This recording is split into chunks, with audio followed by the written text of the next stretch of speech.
இப்போ third subdivision. First இதை அப்படியே வச்சுக்க வேண்டியதான், சிம்பிளிஃபை பண்ண ஒன்றும் இல்லை. செகண்ட் இது மட்டும் 12y மேலே போகும். இதை சால்வ் பண்ணிங்கன்னா உங்களுக்கு ஆன்சர் என்ன கிடைக்கும்? x minus 3 x plus 2. So x plus 2 cancel ஆகும், y கேன்சல் ஆகும், 3 டைம்ஸ் வரும். ஸோ உங்களோட பேலன்ஸ் ஆன்சர் எழுதிக்கோங்க. ஆன்சர் என்னவா கிடைக்கும்? 3y by x minus 3. Next fourth சப்டிவிஷனில் இதுலேருந்து 2 தான் காமனாக எடுக்க முடியும்.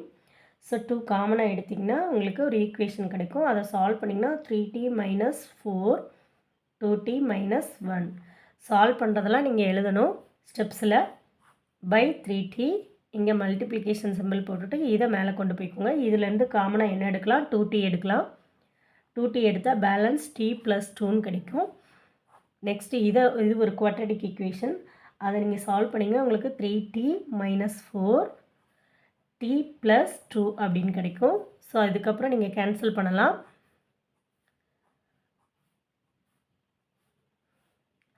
அவ்வளோதான், இதுக்கு மேலே கேன்சல் பண்ண முடியாது. அப்போ உங்களோட ஆன்சர் என்னவா இருக்கும்?